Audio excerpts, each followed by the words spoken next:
Hai, jumpa lagi dengan saya. Di sini saya akan menjelaskan kembali tentang loop dan memberikan beberapa contohnya. Sebelum kita masuk ke beberapa contoh dari penggunaan loop, saya akan mengulas kembali apa sih loop itu. Loop atau perulangan digunakan untuk mengulang urutan simbol hingga kondisi tertentu terpenuhi. Saat eksekusi mencapai bagian bawah loop, eksekusi dimulai lagi dari atas. Perulangan keluar ketika ekspresi dinyatakan benar. Di sini saya memiliki 3 contoh. Contoh yang pertama adalah bilangan prima, contoh yang kedua adalah tebak angka, dan contoh yang terakhir adalah kecil besar. Kita masuk pada contoh yang pertama, yaitu bilangan prima. Pada contoh bilangan prima ini, kita di sini menentukan apakah suatu angka yang diinputkan oleh user termasuk bilangan prima atau tidak. Bilangan prima dalam matematika adalah bilangan asli yang lebih besar dari angka 1 yang faktor pembaginya adalah 1 dan bilangan itu sendiri. Di sini saya akan menjelaskan terlebih dahulu tentang simbol-simbol yang digunakan pada contoh bilangan prima ini. Masukkan angka. Ini merupakan simbol input yang meminta user memasukkan angka yang akan dicek nantinya apakah angka tersebut merupakan bilangan prima atau tidak. Pembagi merupakan angka untuk mengecek apakah angka tersebut bilangan prima atau tidak. Jadi pembagi adalah setengah dari angka yang diinputkan user tadi. Mengapa demikian? Karena keterangan bilangan prima adalah yang faktor pembaginya adalah 1 dan bilangan itu sendiri. Ketika dia bisa dibagi oleh pembagi yang di sini adalah setengah dari angka tersebut, maka bilangan tersebut bukanlah bilangan prima. Di sini ada selection, angka lebih besar daripada 1. Mengapa kita memberikan selection angka lebih besar daripada 1? Karena bilangan prima adalah angka yang lebih besar dari angka 1. Ketika angka lebih besar daripada 1, maka boolean akan bernilai 1. Dan ketika sebaliknya, boolean akan bernilai 0. Nah, dalam pengecekan loop di sini, pembagi kurang dari 2 atau boolean sama dengan 0. Ketika pembagi kurang dari 2, misalkan ketika kita memasukkan angka yang bernilai 3, maka pembagi tersebut adalah 1. Nah, ketika 1, maka dia akan langsung keluar dari loop ini dan otomatis boolean tadi tetap bernilai 1 yang akan membuat angka tersebut dikategorikan sebagai bilangan prima. Boolean di sini fungsinya adalah sebagai penentu apakah angka tersebut merupakan bilangan prima atau tidak. Ketika boolean bernilai 1, maka angka tersebut merupakan bilangan prima. Sedangkan boolean bernilai 0, maka angka tersebut bukan angka prima. Lalu untuk boolean sama dengan 0, ketika dia sudah dikategorikan sebagai bukan bilangan prima, maka dia tidak usah masuk ke dalam loop dan lalu menyatakan bahwa angka tersebut bukan angka bilangan prima. Selama 2 kondisi ini tidak terpenuhi salah satunya, maka kita akan menghitung apakah angka tersebut merupakan bilangan prima. Angka modulus pembagi sama dengan 0. Ketika angka modulus pembagi sama dengan 0, maka boolean bernilai 0 karena ketika angka tidak memiliki sisa bagi jika dibagi dengan setengahnya, maka angka tersebut bukanlah bilangan prima. Bila tidak, pembagi akan dikurangi min 1. Dan ini akan terus berulang hingga pembagi bernilai kurang dari 2 atau boolean bernilai 0. Ketika salah satu syarat sudah terpenuhi, maka dia akan keluar dari loop mengecek boolean. Apakah boolean tersebut bernilai 1? Bila iya, kita akan melakukan output angka tersebut merupakan angka bilangan prima. Bila tidak 0, maka outputnya adalah angka tersebut bukan angka prima. Oke, di sini kita akan mencoba contoh soal yang pertama. Kita perlambat. Pertama-tama kita memasukkan angka terlebih dahulu. Kita ingin mengetes angka berapa? Misalkan kita ingin mengetes angka 7.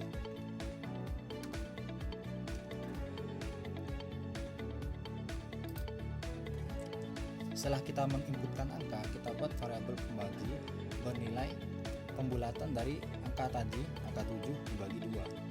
Pembulatannya ini kita menggunakan pembulatan di bawah. Setelah itu kita akan melakukan pengecekan apakah angka tadi yang dimasukkan lebih dari 1 atau tidak. Ketika angka tersebut lebih dari 1, maka boolean bernilai 1. Ketika tidak, boolean bernilai 0. Di sini angka bernilai 7, maka angka tersebut lebih besar dari 1. Oleh karena itu, boolean bernilai 1. Lalu kita masuk ke loop. Di sini kita mengecek lagi apakah pembagi kurang dari 2. Pembagi di sini memiliki nilai 3. Oleh karena itu, pertanyaan pertama tidak terpenuhi. Lalu bagaimana dengan pertanyaan kedua? Apakah boolean bernilai 0? Kita lihat di sini boolean bernilai 1. Oleh karena itu, kedua pertanyaan tersebut tidak terpenuhi. Maka kita akan masuk ke dalam looping tersebut. Kita bagi angka dengan pembagi, lalu ketika sisa baginya bernilai 0, maka boolean tersebut bernilai 0. Sedangkan tidak, pembagi akan dikurangi 1. Karena angka 7 dibagi 3 memiliki sisa yaitu 1, maka pembagi dikurangi 1. Kita mengulangi loop lagi, lalu melakukan pengecekan kembali. Apakah pembagi kurang dari 2? Pembagi bernilai 2, namun tidak kurang dari 2. Atau boolean bernilai 0. Tidak, boolean ini masih bernilai 1. Maka kita masuk lagi ke dalam loop. Kita melakukan langkah yang sama, angka dibagi pembagi. Namun kali ini pembagi bernilai 2. 7 dibagi 2, apakah memiliki sisa? Ya, sisanya adalah 1. Oleh karena itu pembagi dikurangi 1 lagi. Kita mengulangi loop lagi, lalu mengecek pembagi kurang dari 2. Karena pembagi di sini bernilai 1, maka jawabannya ya. Oleh karena itu kita keluar dari loop. Lalu mengecek apakah boolean bernilai 1? Ya, boolean bernilai 1. Maka kita akan memberikan output yang merupakan angka tersebut merupakan angka prima. Angka 7 merupakan angka prima. Kita coba dengan angka yang lain.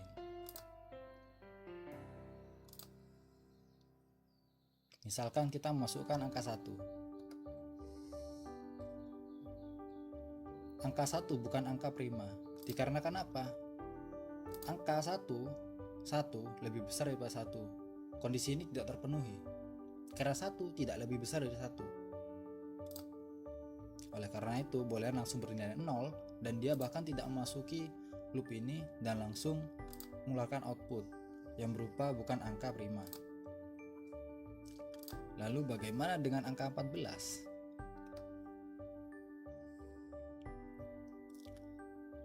Angka 14 juga bukan angka bilangan prima. Dikarenakan apa? Ketika dia dibagi oleh pembaginya dan memiliki sisa 0, maka boolean akan bernilai 0. 14 dibagi 7 tidak memiliki sisa. Oleh karena itu booleannya di sini bernilai 0 dan dia akan langsung keluar dari loop dan menyatakan bahwa angka tersebut bukan bilangan prima. Oke. Kita lanjut pada contoh yang kedua. Tebak angka. Di sini tebak angka yang dimaksud adalah kita akan diberikan angka acak, lalu kita harus menebak angka tersebut sampai benar. Pada saat kita memulai ini, kita memiliki poin 10. Lalu angka kita randomkan floor dalam kurung random dikali 10, lalu setelah itu ditambah 1. Ini merupakan cara untuk membuat angka random antara 1 hingga 10. Lalu kita akan masuki loop. Lalu dalam loop ini, sebelum loop meminta pertanyaan, kita akan diminta input untuk menebak angka random tadi.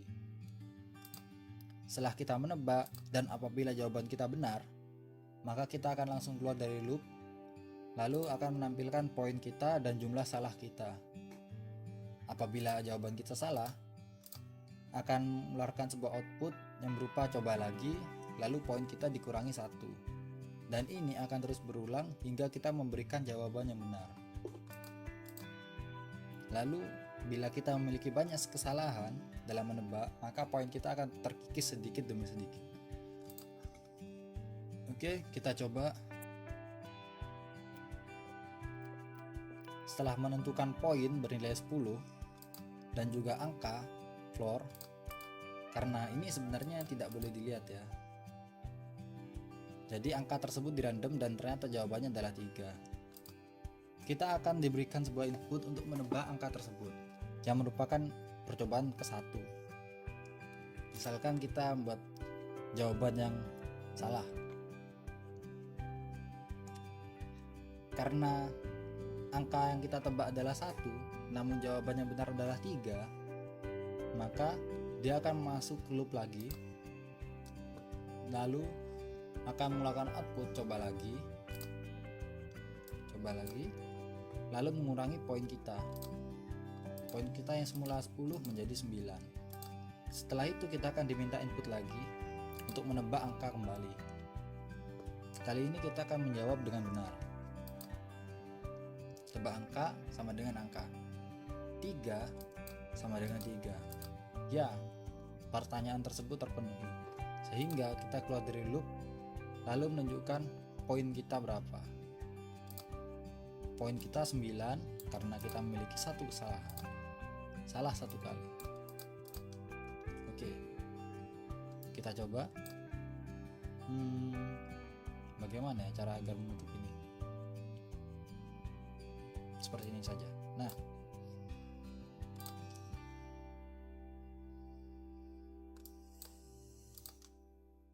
kita akan melakukan percobaan. Tebak angka, percobaan pertama. Kita masukkan angka 3, salah. Angka 9, salah. Angka 2, salah. Angka 4, salah. Angka 5 juga salah. Angka 1 salah. Angka 7 salah. Angka 8 salah. Angka 9 salah. Waduh.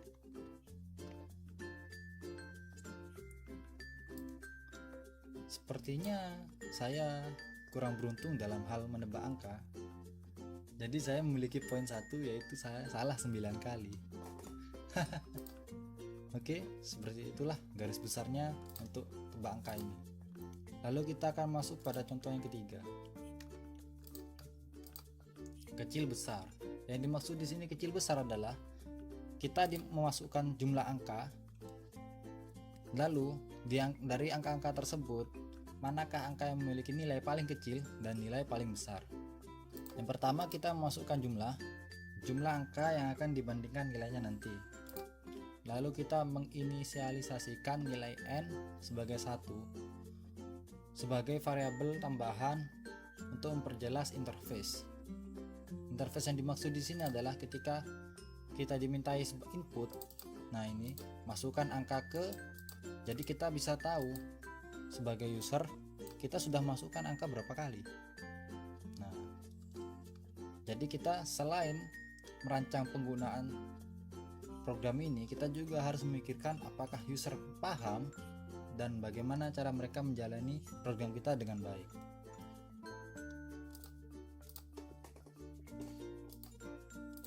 Kita memasukkan jumlah angka yang ada dan akan dimasukkan menjadi variabel jumlah. Menginisialisasikan n menjadi 1, memasukkan angka ke 1 akan memasukkan sebagai variabel kecil. Lalu besar dijadikan variabel kecil juga. Kita akan masuki loop, mengecek apakah jumlah kurang dari 2. Ketika jumlah kurang dari 2, maka kita akan langsung keluar dari loop ini. Oleh karena itu, kita tidak bisa memasukkan angka kurang dari 2 di awal. Ketika kita masukkan jumlah angka kurang dari 2, maka dia tidak masuk loop dan langsung keluar. Sehingga nilai besar dan kecil memiliki nilai yang sama. Karena ya jumlah angka tersebut ya cuma 1 atau bahkan 0. Setelah pengecekan jumlah kurang dari 2 dan ternyata jumlah tersebut lebih banyak daripada 2, lebih besar daripada 2, maka dia akan menambah jumlah n menjadi n plus 1. Jadi yang semula 1 menjadi 2. Dan hal ini digunakan untuk input sebelah sini. Kita akan meminta user memasukkan input dengan memasukkan angka ke 2. Jumlah n tadi akan berubah menjadi 2 dan n di sini akan digantikan dengan angka 2 yang semulanya angka 1. Setelah kita masukkan angka, kita akan dihadapkan dengan selection. Dalam selection ini, kita akan menyeleksi apakah kecil kurang dari angka. Ketika kecil kurang dari angka, maka besar dijadikan angka, yaitu bila angka tersebut bernilai 5 dan kecil tersebut bernilai 3, maka besar akan bernilai 5. Dikarenakan apa? 5 lebih besar daripada 3. Namun apabila sebaliknya, ketika kecil bernilai 5 dan angka bernilai 3, maka kecil akan berubah menjadi bernilai 3. Dikarenakan apa? 5 lebih besar daripada 3. Dengan kata lain, 3 lebih kecil daripada 5. Setelah itu, jumlah dikurangi 1. Ini digunakan sebagai counter agar kita bisa keluar dalam loop. Ketika kita telah melakukan perulangan hingga variabel jumlah kurang dari 2, maka kita akan keluar dari loop, lalu mengeluarkan sebuah output. Angka kecil adalah mengeluarkan variabel kecil, lalu sedangkan angka terbesar adalah mengeluarkan angka terbesar. Kita coba. Hal yang pertama kita lakukan adalah memasukkan jumlah angka yang ada. Jumlah angka yang ada ini akan menjadi variabel jumlah. Misalkan kita memiliki 4 angka. Lalu kita menginisialisasikan n menjadi 1. User akan diminta kembali inputan berupa angka yang pertama, yaitu kita memasukkan angka yang pertama dari keempat angka tersebut. Kita masukkan angka pertama dengan 9. Variabel kecil tadi itu menjadi angka 9 dan besar juga dijadikan angka 9. Setelah itu kita mengecek apakah jumlah kurang dari 2. Tidak, jumlah bernilai 4, jadi dia tidak kurang dari 2. Maka kita akan memasuki loop. N akan ditambah nilainya menjadi 2. Setelah itu, user akan diminta input kembali untuk memasukkan angka selanjutnya, yaitu masukkan angka kedua. Misalkan angka kedua bernilai 7. Lalu dihadapkan pada selection. Apakah kecil kurang dari angka? Kecil tadi itu bernilai 9 dan angka bernilai 7. Apakah kecil 9 kurang dari 7? Maka jawabannya tidak. Karena kecil lebih besar daripada 7, maka kecil diubah menjadi 7. Di sini kita melihat bahwa kecil diubah menjadi 7. Lalu jumlah dikurangi 1, sehingga sekarang jumlah bernilai 3. Kita kembali memasuki loop. Pengecekan dan jumlah masih bernilai 3, jadi kita masuki loop kembali. Menambahkan jumlah n dengan tambahan 1 sehingga membuat n bernilai 3, lalu meminta kembali inputan dari user. Kita akan diminta untuk memasukkan angka ketiga. Angka ketiga bernilai 13. Apakah kecil kurang dari angka? Kecil tadi merupakan 7 dan angka merupakan 13. Jawabannya ya, maka besar akan menjadi angka. Di sini kita lihat bahwa nilai besar berubah menjadi 13. Setelah itu nilai jumlah dikurangi dengan 1. Sehingga saat ini jumlah memiliki nilai 2. Apakah 2 kurang dari 2? Tentu saja tidak. Oleh karena itu kita memasuki loop kembali. Kita tambah n dengan 1. Lalu kita akan kembali memasukkan inputan dari user. Misalkan angka keempat bernilai 3. Apakah 7 kurang dari 3? Tidak, maka kecil akan diubah menjadi 3. Setelah itu jumlah akan dikurangi 1 lagi. Dan pengecekan dilakukan kembali. Apakah 1 kurang dari 2? Ya. Maka kita akan keluar dari loop, lalu akan mengeluarkan output berdasarkan data yang ada. Maka hasilnya adalah angka terkecil adalah 3, sedangkan angka terbesar adalah 13. Lalu bagaimana jika kita memasukkan jumlah angka kurang dari 1? Misalkan seperti ini. Kita masukkan jumlah angka yang ada, ini 1. Program akan terus berjalan. Masukkan angka pertama, 5. Namun dia akan selesai. Namun apakah ini logis? Tentu saja tidak. Oleh karena itu, jalan keluarnya adalah kita memberikan selection.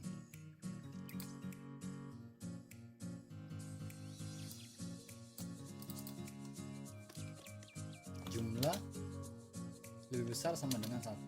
Itu adalah syarat utama yang harus dimasukkan.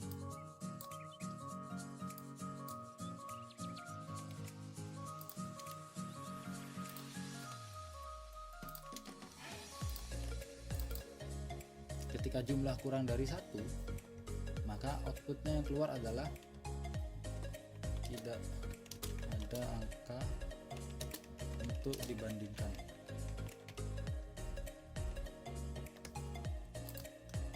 Kita coba lagi.